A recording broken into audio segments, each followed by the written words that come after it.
आज हम English word सीखेंगे डोनाल्ड ट्रंप की न्यूज से। ट्रंप ने स्टूडेंट्स के लिए नया रूल बनाया है कि अटेंड कॉलेज और गो होम, यानी इंडियन स्टूडेंट्स अगर आपकी क्लासेस लग रही हैं तो ठीक है, नहीं तो इंडिया वापस चले जाओ, आपका स्टूडेंट वीजा एक्सटेंड नहीं किया जाएगा। इसी न्यूज में नेक्स्ट हेडलाइन है MIT, Harvard and others enraged. Enrage मतलब गुस्सा दिलाना। सो ट्रंप के इस रूल ने इन कॉलेजेस को गुस्सा दिला दिया है क्योंकि उनकी फीस पर भी असर पड़ेगा। इसी न्यूज में नेक्स्ट हेडलाइन है US pretending all is well. क्या यूएस ऐसा नाटक कर रहा है, दिखावा कर रहा है, प्रिटेंड कर रहा है कि सब ठीक है, लेकिन सब ठीक नहीं है शायद। नेक्स्ट हेडलाइन है Trump's draconian visa rule. Trump के इस वीजा रूल की निंदा की गई है, क्रिटिसाइज किया गया है कि यह ड्रेकोनियन रूल है, स्ट्रिक्ट रूल है, कड़ा रूल है, सख्त रूल है। नेक्स्ट हेडलाइन है 2 lakh Indian students in Limbo. Limbo मतलब अनसर्टेनिटी कि अब क्या करेंगे, अब क्या होगा, लिम्बो। हु तुम्हारे चेहरे का रंग क्यों उड़ गया है? तुम्हारे चेहरे का रंग क्यों उड़ गया है? Why has your face turned pale? पेल मतलब हल्का पड़ जाना, फीका पड़ जाना। पेल रेड हल्का लाल, पेल येलो हल्का पीला, पेल ग्रीन हल्का हरा। क्या कर रहे हो अवल? मैं ऑब्जर्व कर रहा हूं कि यह फोम पानी एब्जॉर्ब कर रही है। ऑब्जर्व करना मतलब ध्यान से देखना, और एब्जॉर्ब करना मतलब खींच लेना, चूस लेना, जैसे कि फोम पानी खींच लेती है। I am observing that the foam is absorbing the water. Green tea पीने के बावजूद मेरा वजन बढ़ रहा है। Despite having green tea I am putting on weight. Despite मतलब बावजूद। क्या सुसु करना है? You want to pee. क्या पॉटी करनी है? You want to poop. Prime minister Modi की यूनाइटेड नेशंस की स्पीच से इंग्लिश वर्ड सीखते हैं। उन्होंने कहा path to piece is via multilateralism, यानी अगर अमन चाहिए, शांति चाहिए, पीस चाहिए तो आपको मल्टीलैटरलिज्म अपनाना पड़ेगा। अब ये मल्टीलैटरलिज्म है क्या?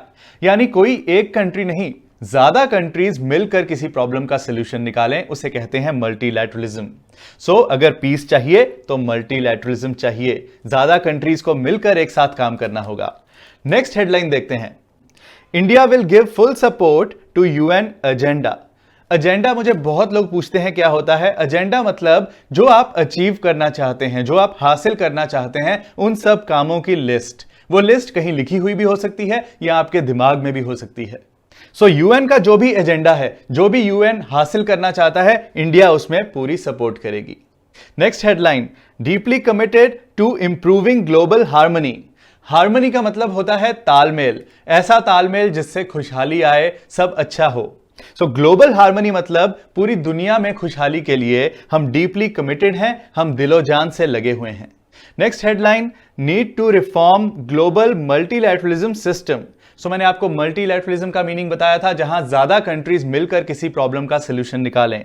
सो need to reform global multilateralism system मतलब कि ऐसा सिस्टम जहां ज्यादा कंट्रीज मिलकर किसी प्रॉब्लम का सॉल्यूशन निकालती हैं, वो अभी तक प्रॉपर नहीं है, ऐसा कोई सिस्टम अच्छे से नहीं बना हुआ, उसमें रिफॉर्म की जरूरत है। रिफॉर्म मतलब इंप्रूवमेंट, सुधार, उसमें सुधार की जरूरत है, उस सिस्टम को सुधारने की जरूरत है जिसमें एक से ज्यादा कंट्रीज मिलकर किसी प्रॉब्लम का सॉल्यूशन निकाल सकें।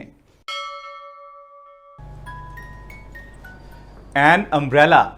अम्ब्रेला के साथ एन लगाते हैं, लेकिन यूनिवर्सिटी के साथ अ लगाते हैं, जबकि दोनों ही वॉवल से शुरू होते हैं, यू से शुरू होते हैं। तो ऐसा क्यों?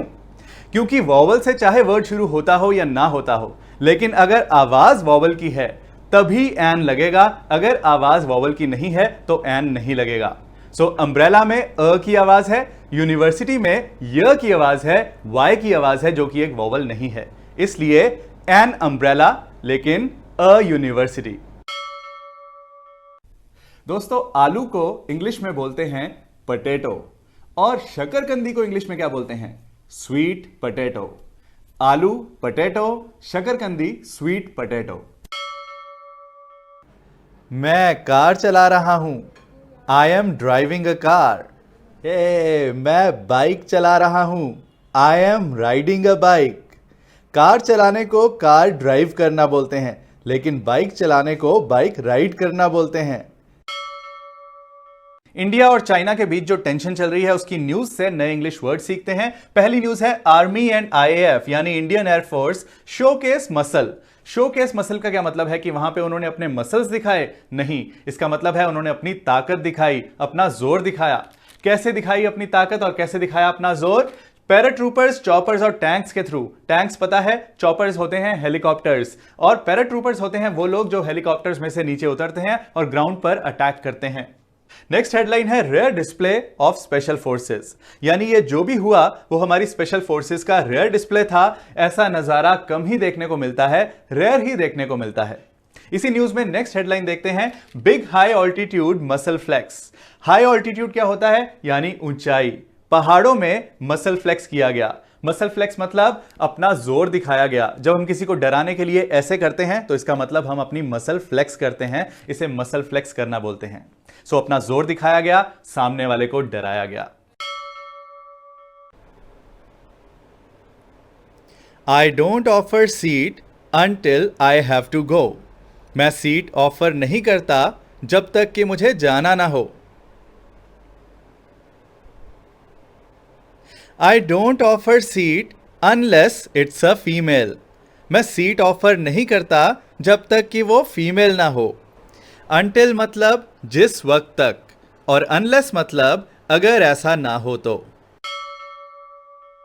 It's a nice pen. It writes nicely. Nice मतलब अच्छा, नाइसली मतलब अच्छे तरीके से। इस मजेदार वीडियो की तरह मेरा फुल स्पोकन इंग्लिश कोर्स भी बहुत अलग है, बहुत खास है, जिसमें मैंने बिल्कुल शुरू से लेकर एडवांस लेवल तक स्टेप बाय स्टेप सिखाया है और बोलने की प्रैक्टिस भी करवाई है। लिंक डिस्क्रिप्शन में मिलेगा, लेकिन वहां जाने से पहले इस वीडियो को लाइक करके जाना, अपने कमेंट्स देकर जाना। All the best.